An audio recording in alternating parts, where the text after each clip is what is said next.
खुलुमबाय। गिबियावनो नोंथांमोनखौ बयखौबो सोरजिदा क्रिएटिभिटी चेनेलाव बरायनायजों लोगोसे फुंबिलिनि गाहाम हामलायनायखौ बावहरग्रोनाय जाबाय। दिनैनि माखासे निउस आपडेटफोरखौ नोंथांमोननि सिगाङाव फोरमायथिना होनो आवगायनाय जालायबाय। नोंथांमोनहा भिडिअखौ नायनानै मोजां मोनोब्ला लाइक खालामगोन होनना आसा खालामबाय। लोगोसे इउटिउब चेनेलखौ दाबो साबस्क्राइब खालामाखैबा साबस्क्राइब खालामनानै लानो थाखाय गुरै खावलायनाय जाबाय। थ' बिदिब्ला जोङो भिडिअखौ जागायनोसै। गिबियावनो नङा, कम्पिउटारफोरनो 1 इन्सि हाबो होनाय जानाय नङा। बाथ्राखौ बुंदों दुलाराय बर' फरायसा आफादनि आफादगिरि मानगोनां आफादगिरि दिपेन बर' बिथाङा।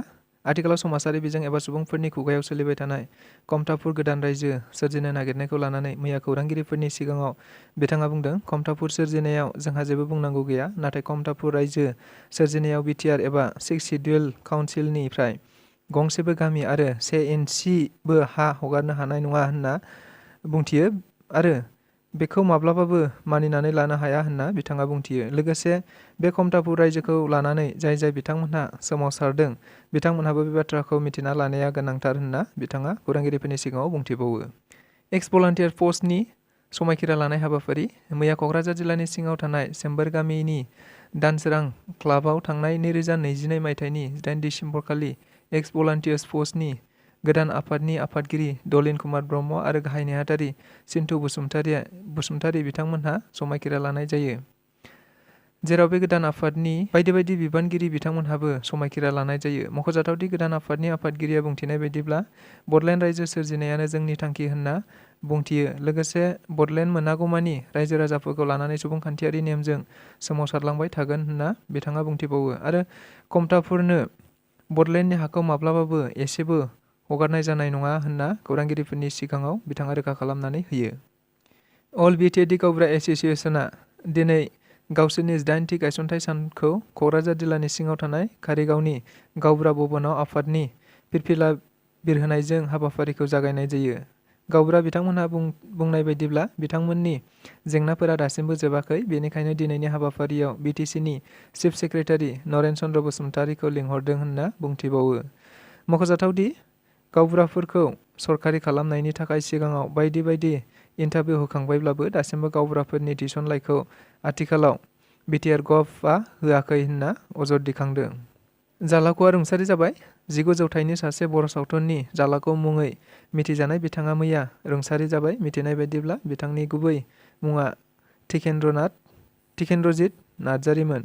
फारसेथिं बे खौरांखौ मिथिनो मोननानै मैया बिटिआरनि सिएम प्रमद बर' बिथाङा मैया जालाखौ बिथांनि न'खराव थांनानै खौरां लाहैनाय जायो आरो दुखुनि समाव बिथांनि न'खरजों बाहागो लाफैनाय जायो। मख'जाथावदि बिथां प्रमद बर'आ खौरांगिरिफोरनि सिगाङाव बुंथिनाय बायदिब्ला थिथागुरियाव थानाय कालचारेल कमप्लेक्सआव बिथां जालाख'नि मुसुखाखौ थाबैनो बानायनाय जागोन होनना बुंथियो। बावखुंग्रिखौ थाबैनो नेशनेल टुरिजम स्पट खालामनो थांगासिनो दं। मैया बिटिआरनि इएम, एमसिएलए आरो एमएलए थाग्रा खुलि बानायनो थाखाय खुन्थिया गायसननाय हाबाफारियाव बाहागो लानाय समाव बिटिआरनि सिएम प्रमद बर' बिथाङा खौरांगिरिफोरनि सिगाङाव बुंथिनाय बायदिब्ला बावखुंग्रि ओनसोलखौ जौगाहोनो थाखाय गोबां बायदि हाबाफारिफोर लानाय जादों। बेबायदिनो बावखुंग्रिखौ थाबैनो नेशनेल लेभेल टुरिजम स्पट बानायनाय जागोन। लोगोसे आरो बावखुंग्रियाव थाबैनो मोनसे मुलुगसोलोंसालिबो बानायनो थांगासिनो दं होनना खौरांगिरिफोरनि सिगाङाव बिथाङा बुंथिना होयो। मैया 6 जानुवारि खालि क'क्राझारनि बड'फा कालचारेल कमप्लेक्सआव सानथामनि थाखाय जानो गोनां नैथि थुनलाइ फोरबोखौ जागायनाय जायो। जेराव हाबाफारिखौ भारतनि माहारियारि फिरफिलाखौ मानगोनां बिटिआरनि सिएम प्रमद बर' बिथाङा बिरहोनायनि गेजेरजों जागायनाय जायो। मख'जाथावदि बे हाबाफारियाव डक्टर अनिल बर'नि मासि लानानै सामलायनायाव गोबां थुनलाइगिरि आरो गेदेमा बिथांमोनहा बाहागो लाफैदोंमोन। जेराव जर'खा आलासि महरै बाहागो लाफैयो डक्टर के. श्रीनिवास राव, बिथाङा साहित्य एकादेमिनि गाहाय नेहाथारि। लोगोसे आसाम साहित्य सभानि आफादगिरि डक्टर कुलधर शइकिया आरो अरुणाचल प्रदेशनि सासे मुंदांखा लिरगिरि श्री येसे दर्जी बिथांमोनहा मैखोमै बाहागो लाफैयो। आथिखाल आसामाव आयेन बेरेखायै थानाय सुबुंफोरखौ होखारनाय हाबाया सोलिगासिनो दं। लोगोसे गवालपारायाव आरोबाव होखारनो गोनांखौ नोजोर बोनानै मैया आसामनि गिबि मन्थ्रि डक्टर हिमन्त बिश्व शर्माया बेबायदि होखारनायनिफ्राय बारग'नो हानायनि माखासे राहा फोरमायना होदों आरो बेफोर राहाफोरानो जादों: सेथियाव, हा गैजायै सुबुंफोरा खौसेथियै गाव गावनि जेंनाफोरखौ मानगोनां गोजौ बिजिरसालिसिम लांनो नांगोन। नैथियाव, जायगानि एमएलए फोरनि गेजेरजों गोजौ बिजिरसालियाव जेंनाफोरखौ फोरमायथिनो हागोन।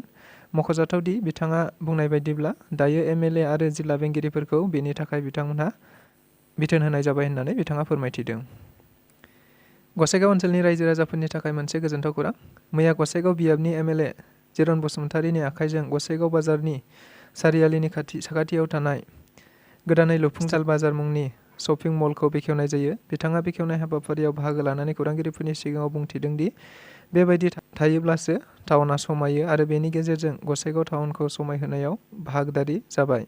मख'जाथाव दि बे शपिं मलआव हिन्जाव हौवा गथ' गथायनि गाननाय जोमनायजों लोगोसे गासै नखरारि आइजेंफोरखौ मोननाय जागोन होननानै बिगोमाया खौरांगिरिफोरनि सिगाङाव बुंथिना होयो। बेजों लोगोसे दिनैनि रादाबा बेखिनियानो। गोजोन्थों।